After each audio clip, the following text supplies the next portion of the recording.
Mensagem do dia, com o pastor Marcelo Gomes. Abra sua Bíblia comigo no Evangelho de João, capítulo 8. Nós vamos ler do verso 31 ao verso 47. Disse Jesus aos judeus que haviam crido nele: se vocês permanecerem firmes na minha palavra, verdadeiramente serão meus discípulos, e conhecerão a verdade, e a verdade os libertará. Mas eles responderam: somos descendentes de Abraão, e nunca fomos escravos de ninguém. Como você pode dizer que seremos livres?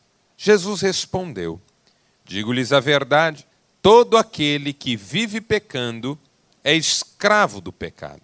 O escravo não tem lugar permanente na família, mas o filho pertence a ela para sempre. Portanto, se o filho os libertar, vocês de fato serão livres.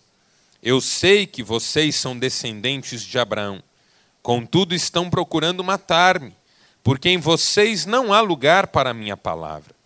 Eu lhes estou dizendo o que vi na presença do Pai, e vocês fazem o que ouviram do pai de vocês.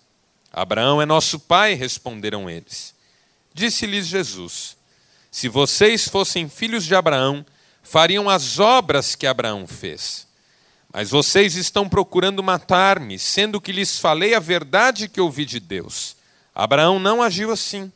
Vocês estão fazendo as obras do pai de vocês. Protestaram eles: nós não somos filhos ilegítimos. O único pai que temos é Deus. Disse-lhes Jesus: se Deus fosse o pai de vocês, vocês me amariam, pois eu vim de Deus e agora estou aqui. Eu não vim por mim mesmo, mas Ele me enviou. Porque a minha linguagem não é clara para vocês? Porque são incapazes de ouvir o que eu digo. Vocês pertencem ao pai de vocês, o diabo, e querem realizar o desejo dele. Ele foi homicida desde o princípio e não se apegou à verdade, pois não há verdade nele. Quando mente, fala a sua própria língua, pois é mentiroso e pai da mentira. No entanto, vocês não creem em mim, porque lhes digo a verdade. Qual de vocês pode me acusar de algum pecado?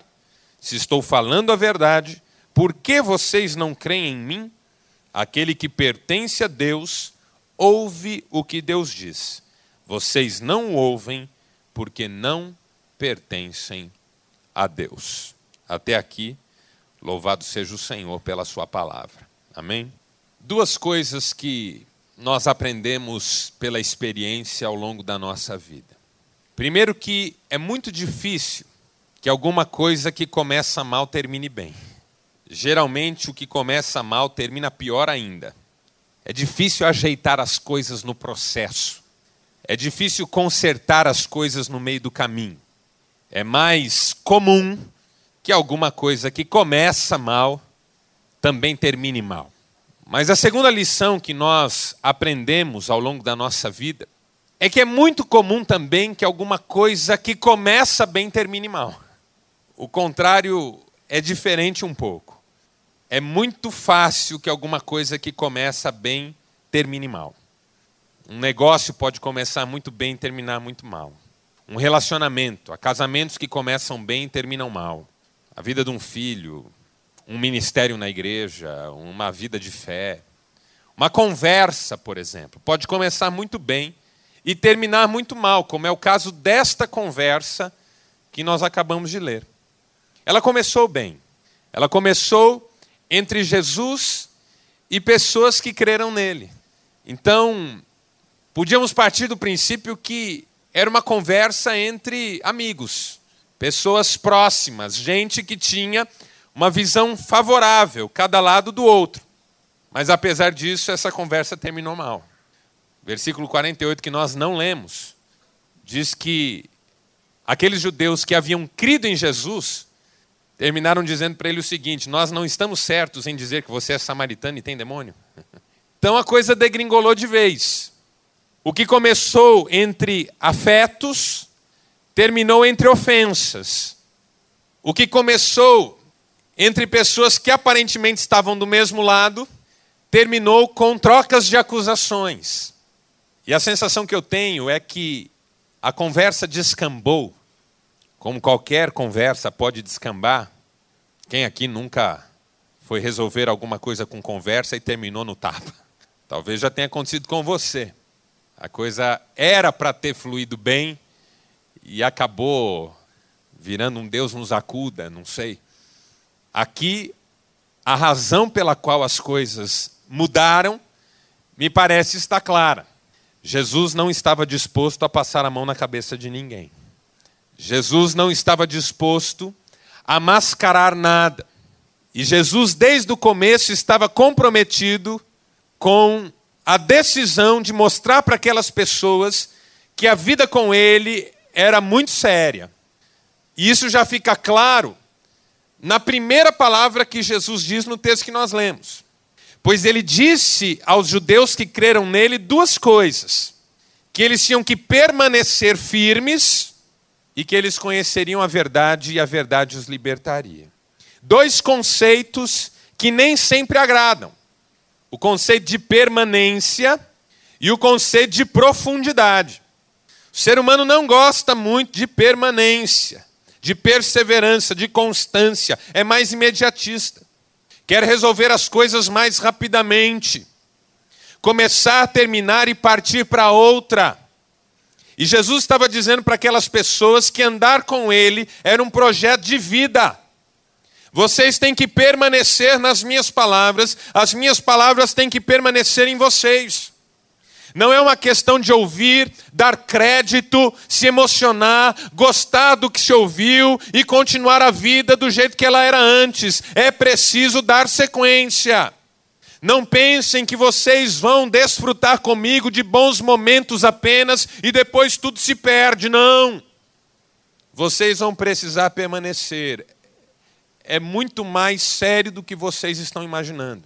E vão precisar se aprofundar também. Porque quando vocês descerem águas mais profundas, quando vocês intensificarem essa relação, vocês vão conhecer a verdade e a verdade vai libertar vocês. Vocês vão experimentar transformação. A vida de vocês não será como vem sendo até aqui. Vocês não estão prontos. É só o começo. O que vocês estão experimentando é só o começo. Vai longe e vai doer. A verdade vai mexer com vocês. A verdade vai tocar vocês. E a verdade vai libertar vocês. E quando os judeus ouviram que eles seriam livres, eles reagiram. Porque dependendo da ferida onde alguém toca, eu reajo. Dependendo do que me falam, eu aceito. Dependendo do que me falam, eu não aceito. Tem coisas que eu carrego comigo que só eu sei e não vai ser assim tão fácil mexer nelas. Os judeus gostavam da autossegurança de que eles achavam desfrutar. Os judeus se sentiam bem com as estruturas que eles haviam construído, com as coisas que eles tinham à disposição, com o sistema religioso que eles tinham desenvolvido através das gerações. Eles estavam felizes com essa falsa segurança que diz tudo está bem, quando não, nada está bem. É preciso seguir em frente, é preciso descer mais fundo e é preciso experimentar uma liberdade que só a verdade traz, porque a mentira não é de Deus. A mentira tem outra fonte. A mentira tem outro pai. A mentira nos liga a outro ser que não o Senhor. Então vocês têm que conhecer a verdade e essa verdade vai libertar vocês. Vocês estão presos e a verdade é que vai tirar vocês dessa prisão. Os judeus não gostaram dessa conversa. Nós somos descendentes de Abraão, cara. Nunca fomos escravos de ninguém. Que história é essa? Que história é essa de sermos livres? Nós já somos. Veja, não existe nada mais difícil do que convencer uma pessoa de que ela precisa de algo que ela acha que já tem. O pior cego é aquele que não quer ver. Jesus, no Sermão do Monte, disse assim: se a luz que há em ti forem trevas, que grandes trevas serão. Se você olha para dentro, vê as trevas que há em você e acha que é luz, essas trevas são enormes. Como convencer você do contrário? Se você olha para a cor vermelha e diz é azul, como explicar para você o que é vermelho? Porque não é uma questão mais de mostrar para você, mas é uma questão de fazer você entender que não é o que você pensa. E dependendo de como você pensa e do quanto isso já está enraizado, fica ainda mais complicado. O pior aluno é aquele que acha que já sabe tudo. Você ensina uma pessoa inteligente, você ensina uma pessoa culta, você ensina uma pessoa erudita, mas você não ensina alguém que já acha que sabe tudo. A Urban escreveu que o propósito da educação não é encher as nossas mentes, é abri-las. Porque quanto mais a gente aprende, mais a gente descobre que não sabe nada. Mas o que fazer com alguém que acha que já sabe tudo? Que já ouviu de tudo? Que já conhece tudo? Ao que parece, esses judeus estavam firmados nessa estaca. Nós nunca fomos escravos de ninguém. Não precisamos do que você está nos oferecendo. E aí, esses judeus põem na conversa uma tendência humana. Se eu não tenho uma necessidade evidente, eu não preciso do que você está me dizendo. A questão não é mais o que Jesus diz, mas o quanto eu preciso de alguma coisa. Até o nosso modo de evangelizar ficou esquisito. Porque a gente diz para a pessoa, você precisa de Deus, olha aí a sua vida, que buraco que está. Seu casamento desmoronou, você precisa de Deus. Sua empresa está no buraco, você precisa de Deus. Para você não falir, você precisa de Deus. Seu filho usa droga, você precisa de Deus. Então, eu preciso de Deus porque tem um problema que Deus pode resolver. E aí qualquer bobo entende que precisa de Deus. Se tem um problema e o problema não tem solução humana. Então eu preciso de Deus. Aí fica como na história dos jovens que foram evangelizar o bairro. Foram passando de casa em casa até que chegaram numa casa muito suntuosa, muito bonita, de gente muito rica no bairro. Uma senhora abriu a porta, muito bem vestida, muito distinta. E tendo reconhecido um dos jovens da turma como morador do bairro, permitiu que eles entrassem. Sentaram num sofá muito lindo, numa sala muito ampla, com objetos de decoração caríssimos. Havia muitos carros na garagem, todos importados do ano.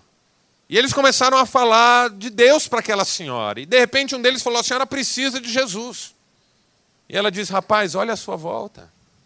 Eu tenho tudo que alguém pode querer. Tenho bons carros, uma boa casa, boas roupas, como boa comida. Eu não preciso de nada. Essa palavra vocês tinham que estar falando para os pobres. Porque eles é que precisam. Eles é que precisam da fé, eles é que precisam de Deus, porque eles estão desamparados. E aquela mulher foi tão dura, mas ao mesmo tempo tão franca, que quando aqueles jovens saíram daquela casa, um virou para trás e falou, Senhor, manda uma depressão para essa mulher, para ela ver que ela precisa de Ti. Porque na mente deles e dela, se não há necessidade, Deus é só um apêndice da vida. A gente aprendeu que Deus é importante porque a gente tem problema.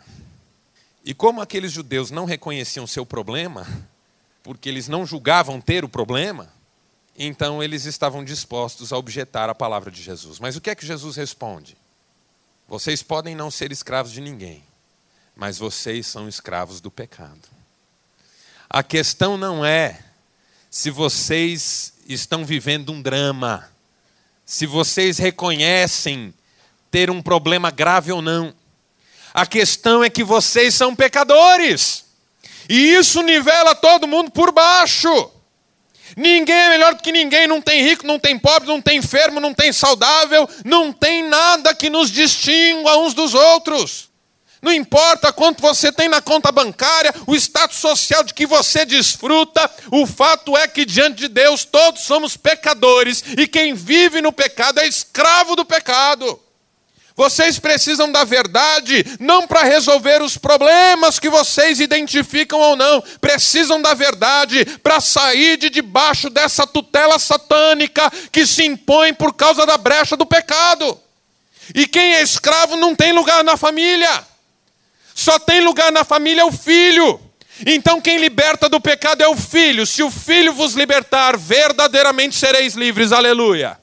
Eu preciso de Deus, não porque eu tenho um problema para Ele resolver, mas porque eu sou pecador e só a graça dEle pode transformar a minha vida.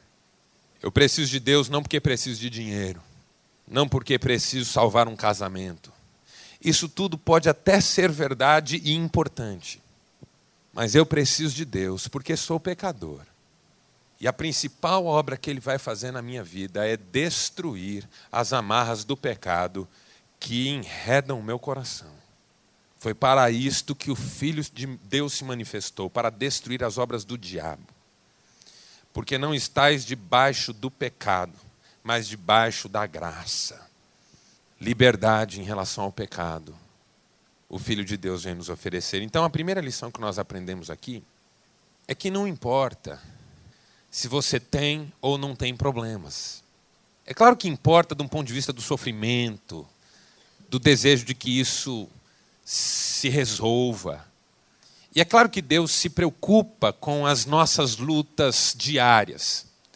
Mas eu quero que você entenda que muito mais importante do que a solução de um problema, seja ele qual for, é que eu e você sejamos livres do pecado. Não importa se você é livre dos problemas. Isso pode ser bom ou ruim, porque tem problema que até nos aproxima de Deus. Importa que você seja livre das amarras do pecado. Porque o principal drama humano é o pecado, não é a falta de grana, não é a enfermidade, não é uma crise familiar, por mais dolorosa que ela seja, e sempre é, mas é o pecado que nos afasta de Deus, que enche o nosso coração de incredulidade e que nos liga muito mais ao que o diabo está fazendo do que ao que Deus está fazendo na nossa vida. É isso que Jesus está tentando mostrar para aquelas pessoas. Vocês pecam, esse é o problema de vocês. Se vocês já foram escravos no passado ou são hoje, isso é o de menos. Vocês são pecadores e isso precisa ter fim. Não é que vocês vão deixar de pecar, mas vão deixar de ser escravos do pecado, de viver em pecado, como quem não conhece a graça salvadora de Deus. Se o Filho vos libertar, verdadeiramente sereis livres. Quando os judeus ouvem essa palavra, eles objetam de novo. Reagem outra vez. Por quê? Porque Jesus está mexendo fundo no coração. Removendo os lugares de falsa segurança. Porque se eu estava feliz, achando que tudo estava bem na minha vida, porque Deus me livrou dos meus problemas, agora eu estou de novo em crise, porque eu sei o quanto eu sou pecador. Então, entre mim e o meu irmãozinho que está na UTI do hospital, não tem melhor nem pior. Porque ambos somos pecadores, carentes da glória de Deus. Então, quando Jesus diz isso, eles objetam de novo. Não é assim, nós não somos igual a todo mundo, não. Nós somos filhos de Abraão, é a segunda objeção que eles fazem. Somos filhos de Abraão. Nós temos uma história. Nós temos uma tradição. Nós temos as leis, os profetas, as promessas. Nós temos uma caminhada até aqui. Não é assim. Não vai nivelando todo mundo por baixo, não, porque tem gente diferente de outras pessoas. E nós somos diferentes. Nós somos filhos de Abraão. Porque é fácil para o ser humano se apegar na sua história, na sua tradição, para tentar convencer o seu vizinho de que ele é melhor do que o outro. O ser humano gosta de destaque. E ele se apega ao que ele tiver pela frente. Para você se sentir bem consigo mesmo e diante dos outros, você se apega ao que você tiver. O pastor Ed René disse que você não precisa ser o cara mais rico do mundo, não. Você só precisa ter o carro 1 ano mais novo que o carro do seu cunhado. E já é o suficiente para você sentir que a vida é boa. Você só precisa, vamos pegar as mulheres aqui para não falar só dos homens. 1 quilo mais magra. Qual é o número da sua calça? 42 e a sua? 40. Já está em pina. E já vai tranquila. Tudo é motivo para a gente se sentir diferente e melhor. E para os judeus o que eles tinham de mais caro era a sua história, a sua tradição, a herança que eles receberam dos grandes heróis do passado. Nós não somos iguais a todo mundo, não. Não estamos nivelados por baixo, não. Tirar a nossa sensação de autossegurança não vai ser simples assim, não. Nós temos história, nós temos Abraão, o nosso pai é Abraão. E aí Jesus responde o quê? Negativo. Vocês não são filhos de Abraão, porque se fossem, fariam o que ele fez. A questão, veja, a questão não é quem está na sua ascendência. A questão é se você honra a história dessa pessoa reproduzindo-a. Pouco importa se sua avó foi uma mulher que fundou essa igreja. Porque ela era uma mulher de oração e cheia do Espírito Santo. E se você vive a sua vida sem ligar para Deus, isso não vai fazer a menor diferença. Não importa se o seu pai foi uma pessoa extraordinária na cidade, digna, íntegra, que influenciou muitas outras pessoas. Se você tem vivido uma vida mesquinha, arrogante, pequena, isso não vai fazer a menor diferença. A segunda lição que nós aprendemos aqui é que não importa que você tenha uma bela história. Isso até é bonito e bom. Mas o que importa mesmo é que você a continue. Porque, segundo o profeta Ezequiel, o justo pode ser justo a vida inteira. E se no último momento ele abrir mão da sua justiça para viver na injustiça, a sua justiça não será lembrada. Em outras palavras, cuidado para não estragar o que Deus fez até aqui. Cuidado. Não se apegue ao que você recebeu, porque isso só vai ter valor se você continuar. Às vezes a gente olha para trás e recebe uma segurança falsa de quem veio antes, e esquece que essas pessoas só fazem sentido na nossa vida se nós continuarmos o seu legado. Então, se eu tive uma avó de oração, eu preciso ser uma pessoa de oração hoje. Se eu tive um avô que era um evangelista extraordinário, eu tenho que falar de Jesus para alguém hoje. Não posso apenas olhar para trás e dizer foi bom, e isso nem em relação à minha própria história. Não, porque eu estou nessa igreja desde 1934. Desde 1928, estou aqui nessa igreja. Não importa, irmão, se hoje você mais atrapalha do que ajuda, não faz a menor diferença. Se você chegou há 600 anos ou chegou ontem. Não, porque o Ministério X eu que comecei aqui. Não, porque fui eu que dei o primeiro passo.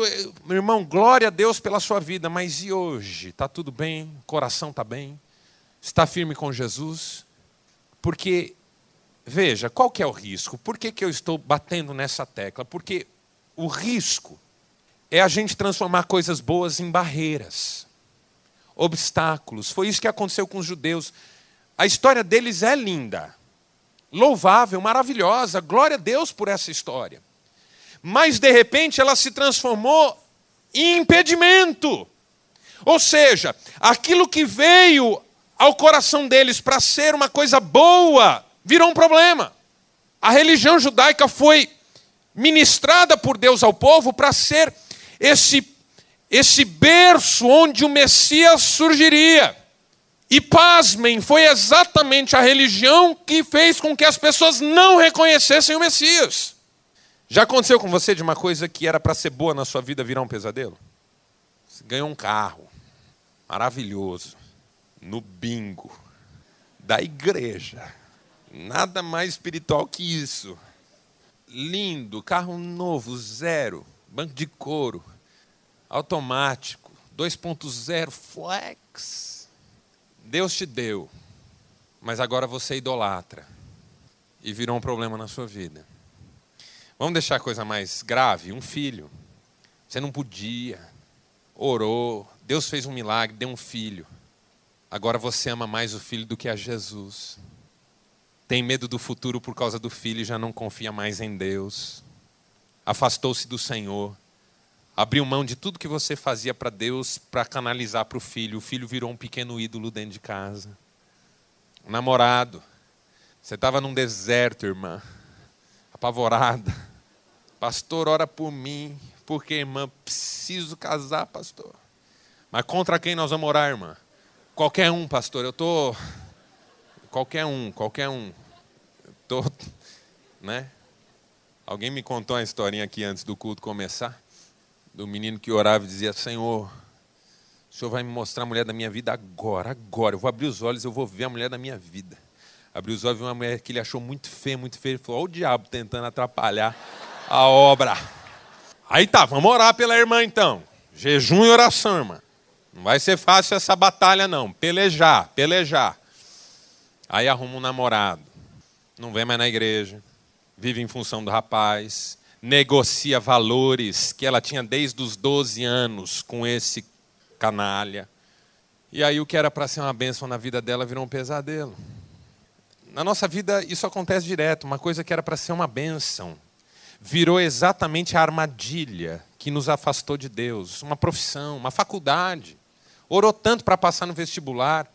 E hoje mata a aula para se embebedar no boteco da esquina. Não dá para entender, mas é o que acontece.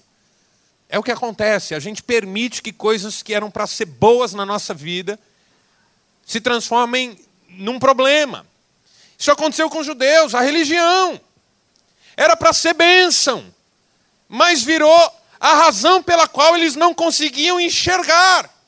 Jesus disse, vocês não são filhos de Abraão, coisa nenhuma. Vocês não vivem como ele viveu. Não imitam o que ele fez, não praticam o que ele ensinou. Então a religião de vocês é muito mais uma armadilha do que um caminho. Então é por isso que eu não posso me apegar. Eu tenho que dar valor para o que passou, mas eu tenho que entender que cada dia... Veja, Jesus, alguém disse isso um dia, Jesus não confia em nós mais que 24 horas. Então ele disse, tome cada dia a sua cruz. Se alguém quer vir após mim, negue-se a si mesmo, tome cada dia a sua cruz. Acordou de manhã, tem que tomar a cruz. Porque se não fizer isso, vai ficar pelo caminho. Por mais que tenha sido bênção no passado, tem que seguir em frente, continuar tomando a cruz. Aí quando os judeus ouvem isso, eles fazem a terceira objeção. E a terceira objeção é complicada. Eu preciso da sua atenção um pouco mais.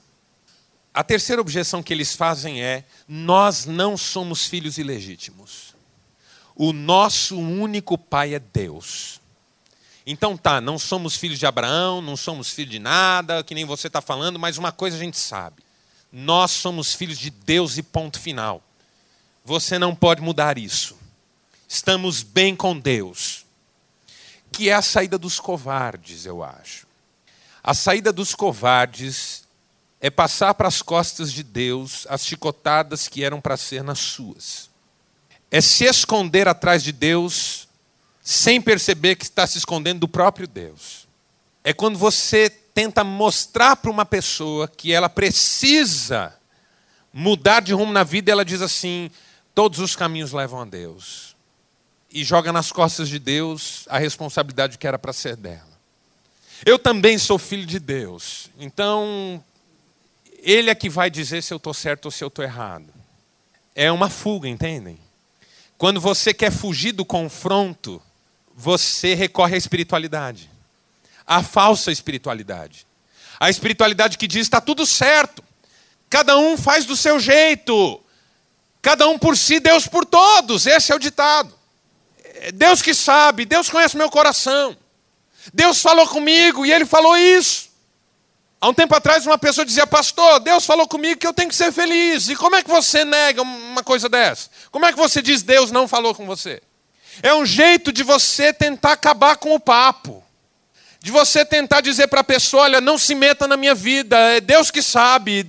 Mas esse Deus que sabe é ninguém. Porque eu não estou pensando em Deus de fato. Nem poderia. Essa coisa do Deus disse, no meio evangélico, é de uma covardia. Uma vez um pastor pregava e ele dizia, ele tentava dizer que um texto dizia o que o texto não dizia, e percebendo que a coisa não fluía, ele dizia assim, bom, você pode até não concordar comigo, mas Deus me revelou que é isso. E aí você fica sem critério. Fui jantar na casa de um pastor amigo meu, muito amigo, jantamos, estava gostoso lá, de repente ele fez assim, Marcelo, precisava te fazer uma pergunta, rapaz, Deus até já me deu a resposta, mas eu falei, para, é óbvio que eu não vou responder nada. Não, mas é coisa simples. Eu falei, não quero mais conversar sobre isso. Como é que você introduz o assunto assim? Eu quero te fazer uma pergunta, mas Deus já me deu a resposta. Então fique com ela, camarada. Vai perguntar para mim a troco do quê? Só para me envergonhar?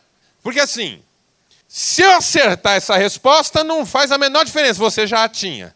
Agora, se eu errar, você vai dizer, pô, Marcelo não é crente, não. Deus falou comigo uma coisa, ele está falando outra. Então nem pergunte. Eu acho que é covarde isso.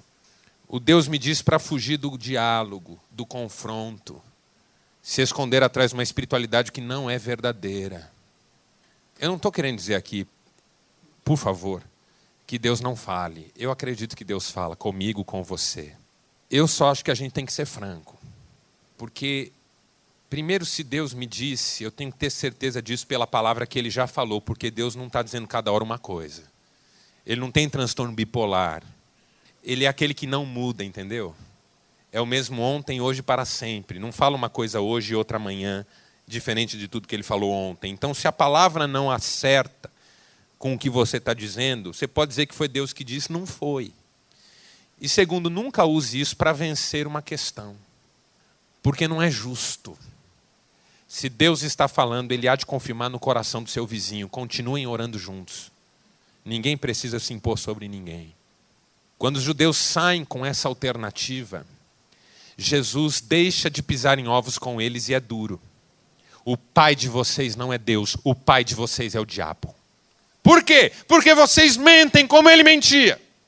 Ele mente desde o começo e vocês estão indo pelo mesmo caminho. Vocês não são de Deus. Por quê? Porque se vocês fossem de Deus, sabe qual seria a marca? Vocês me amariam. Então aqui é a terceira lição que a gente aprende. Não importa o que você pensa sobre Deus ou sobre você mesmo diante de Deus. Importa se você realmente ama Jesus. Porque essa é a questão. Irmãos, essa é a questão. Se você crê em Deus, se você acha que está tudo certo, que no final das contas tudo se resolve, isso é um problema seu. O critério que Jesus está estabelecendo aqui para todos nós é: quem realmente é de Deus, o ama. Ser de Deus significa amar Jesus. É nisso que toda essa conversa desemboca. Toda essa nossa reflexão sobre fé e espiritualidade cai aí. Se nós amamos Jesus ou não. Se nós amamos o Senhor ou não. Se nós temos problemas ou não temos. Se estamos em meio a uma tempestade ou a bonança já chegou para nós faz tempo e parece que o mar vai ficar calmo assim mesmo. Se a gente tem história de fé ou chegou ontem. Se a gente crê que Deus ajuda ou não. Tudo isso é menor do que a resposta se eu e você amamos Jesus de fato. A pergunta que Jesus fez para Pedro depois da ressurreição foi essa: Pedro, você me ama? Essa é a questão. Não há outra, não há outra. Jesus disse: se alguém amar um pai, uma mãe, irmãos, cônjuge, família, bens, casa, mais do que a mim, não é digno de mim. Esse é o divisor de águas. Esse é o fiel da balança. Amar Jesus, porque é possível. Tudo que nós estamos vendo nesse texto diz para nós que é possível ter uma vida tranquila, ter uma história bonita, ter uma fé mais ou menos estável e não amar Jesus. Mas é impossível amar Jesus e tudo isso não ser verdadeiro. Então a questão é amar Jesus. Se vocês fossem de Deus, vocês me amariam. Essa é a grande questão. Quem ama é nascido de Deus. O mandamento é amar a Deus sobre todas as coisas. É uma questão de amor e não de religião. Aqueles judeus que haviam crido, eles creram como, nas palavras de Tiago, qualquer demônio também crê e treme. Porque o Tiago vai com esses dois pés no nosso peito. Ele diz: você crê em Deus, fazes bem. Os demônios também creem e tremem. Não é vantagem, não é vantagem. Dar crédito não é o desafio da fé. O desafio da fé é lançar-se para uma experiência de amor profundo, em que Jesus é tudo, e tudo mais é nada. Só tem valor por causa dele. O apóstolo Paulo viveu isso quando ele disse: eu considerei todas as bênçãos que eu acumulei ao longo da minha vida, toda a minha história e minha tradição de fé, todas as minhas convicções mais íntimas, eu considerei tudo isso esterco a fim de ganhar a Cristo. E é nesse sentido que eu quero orar hoje com você. Eu vou pedir que você feche seus olhos, curve a sua cabeça. Senhor Deus, nosso Pai, nós louvamos o Teu nome por mais um dia que o Senhor nos deu e pelo privilégio de chegarmos ao final desse dia frente a frente com a Tua Palavra. Tua Palavra é viva, é rica, é poderosa, transformadora, toca mesmo os nossos corações. E o nosso desejo é o de vivermos de acordo com a Tua Palavra, andando nos Teus caminhos, glorificando o Teu nome. Deus, que cada um dos princípios que hoje ouvimos pela Tua Palavra fiquem gravados no nosso coração. Que os ensinamentos que ouvimos possam dar fruto através da nossa vida e que em tudo nós obedeçamos ao Senhor e adoremos ao Senhor com a nossa vida. Fica conosco, Pai. Dá-nos uma noite agradável. Abençoa as nossas vidas, os nossos lares. É o que nós te pedimos em nome de Jesus. Amém.